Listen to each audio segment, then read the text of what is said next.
Ladies and gentlemen, welcome back. This is Insight on Business. My name is Michael Libby, and we're talking about cars, it seems. This is like a Metro Monday program today. We're talking with Josh Dreyer about Willis Auto and the Volvo nameplate, one of those brands that Wall Street 24/7 says is not going to be around by 2014. He gave some compelling reasons why he believes that it is going to be around.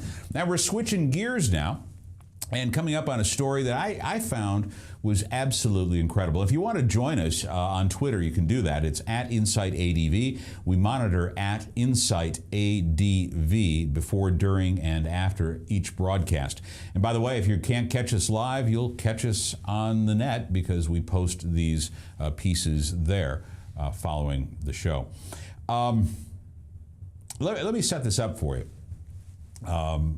One of our staffers, my son happens, Aaron Libby, had the opportunity to, he was leaving town, he was getting a rental car, I can't remember, he was going to the airport, let's put it that way. And so he was taking a look at cabs. I was out of town or something and I couldn't take him, and anyway, it was kind of a mess. And so he wanted to get a cab out to the Des Moines International Airport. And so he's looking at these cab companies, and he sees this one that had all of these likes to it. I mean, there was a number of people that had commented about this company. So he gives the company a call. It's CabTrans. We don't necessarily traffic in taxis. So he calls CabTrans, and a very nice guy gets on the phone and asks about, and shows up in a beautiful Lincoln. I don't know, do we have that photograph of that Lincoln? It's actually a... It's a what? It's a Chrysler. A Chrysler 300. I'm sorry. I was captivated by Lincolns earlier today, Lincoln Motor Company. But it shows up in this beautiful Chrysler 300, and my son says, "This is cool," and he has this conversation with the owner, Christopher Brueggeman, talking about CabTrans, why it came into existence, what he's doing differently to snake so much of the market already in this young company, and where he came from. And as soon as he was out of the cab, Aaron calls me. He says, "Dad, you got to have this guy on the show. He is absolutely amazing. He's got a great story," and we're all going to find out about the story together now. Ladies and gentlemen, this is Christopher Brueggeman. Christopher, thanks so very much for coming by the show and talking about your business, CabTrans. Well, thanks for having me. Well, it's perfect. We've got an image of some of your, you don't have to show me. Hi, kids. How are you doing? We got an image up here about some of your cars that look like regular taxi cabs. Couple of them are. Couple of them look like kind of regular taxi cabs. What I really kind of looked for was, it started off long time ago. I didn't really, like you, I just didn't have a big need for taxi cabs. Right. I've been a driver for 20-some years. Over-the-road driver. Right? Yeah, I started down in Florida as a local P&D guy, just dry vans and little, delivery stuff, and kind of grew from there into regional, and we went interstate after that, refrigerated transport. Found my way up here to Iowa, fell in love with Des Moines. It was beautiful. Made it home. Been here since '91. Love it. Wouldn't live anywhere else. Yeah, it is a great community. And, just didn't really have a lot of, need for a cab or anything. Then, like everybody else, the OWI thing in the mid-2000s really came into play. And being an operator of commercial equipment, you just can't afford anything like that. That's a career killer. Sure it is. And it's a career kill for many people. Absolutely. Yeah. And we're talking 2 glasses of wine, you can't drive. Right. Period. Right. And it was an anniversary, and I wanted to go out and visit one of the local restaurants here in town, and I'm kind of a pre-planner kind of guy, and it was an anniversary, and I was trying to do everything for the wife. You got to make it count. You got to make it count, and it was horrible. It was absolutely horrible. What happened? Well, I called one of the local cab companies, and it turns out to be one of the big ones, and they were late, huge late. And you had dinner reservations. Well, kind of. I knew the person that managed the floor, and he had kind of set something aside for me on the side. Very nice.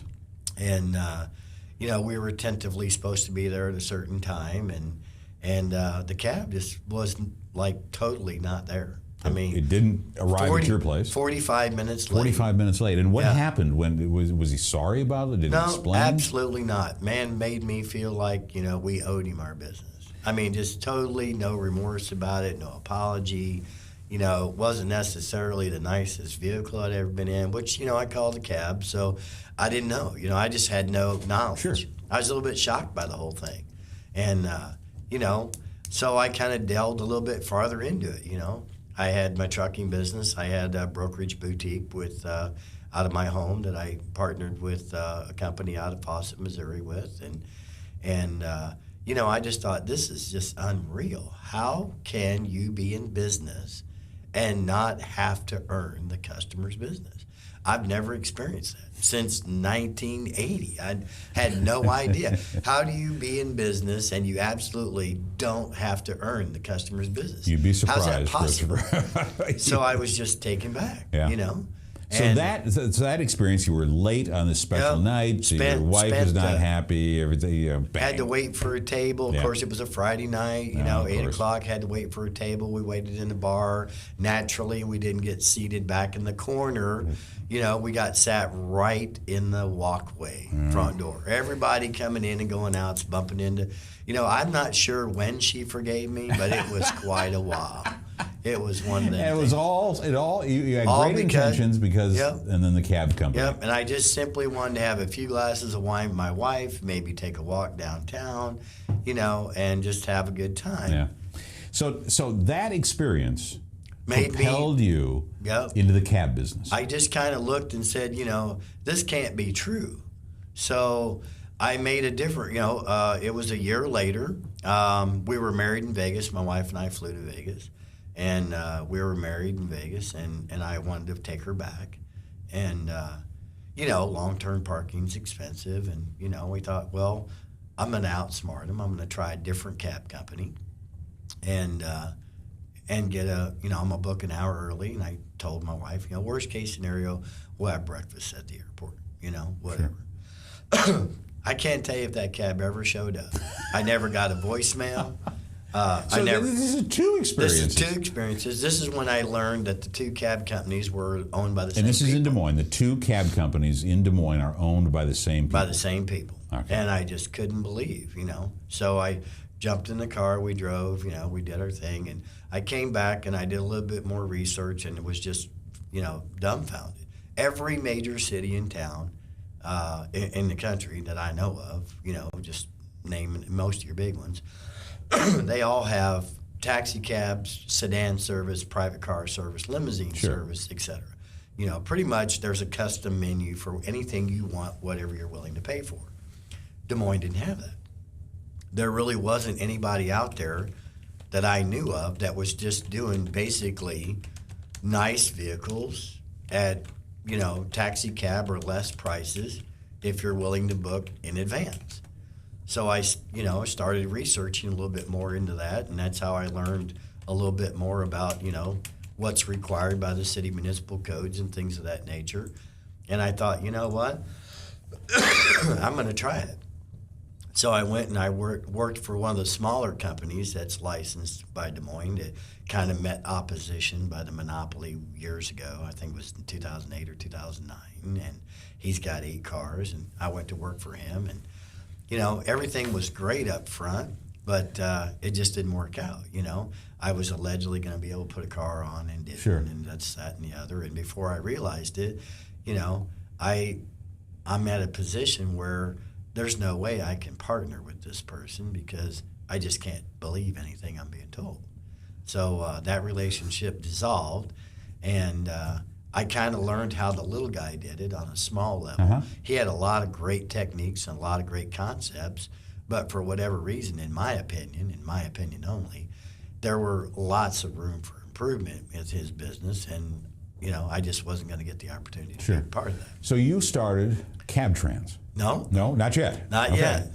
We got to get to that point. We're going to get there. So what I did was, like most people, successful-minded people I find, you want to know most everything you need to know before you get involved in something. And so I went to work for the big competitor. I Uh-huh. worked for Yellow Cab for 5.5 months. And I learned how the big boys do it. And it was not a very pleasant experience at all.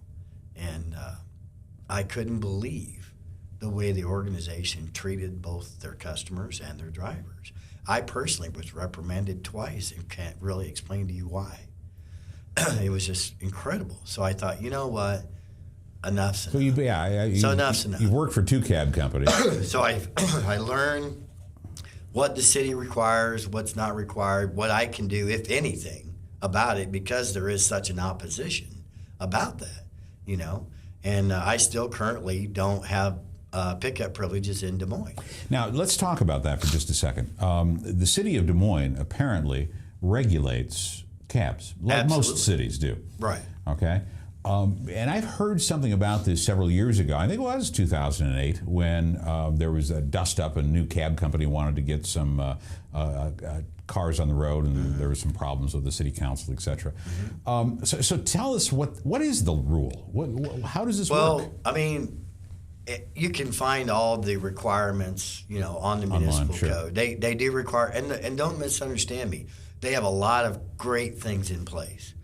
I totally agree with, you know, the number of cars that they require, certain other things that they put into place. But the part I don't understand, and I probably never will understand, is once you've met that, you know, why turn somebody down? Once you've met the requirements. Once you've met the requirements, what's the purpose for shutting them down? I'm aware of a couple of 2 or 3 companies that have applied that have allegedly met the requirement and have been turned down. One of them was even a veteran-owned company, and they had capability for a while. Apparently, it was only temporarily, and now they don't. Our guest in studio, ladies and gentlemen, is Christopher Brueggeman. He is the owner of CabTrans, and when we come back, we're going to talk a little bit more in depth about what he offers in his business that is so much different than some of the big boys out there that operate taxi cabs here in the city of Des Moines, and maybe try to scratch a little bit of the surface about some of these requirements and what he can and can't do according to the municipal code here in the city of Des Moines.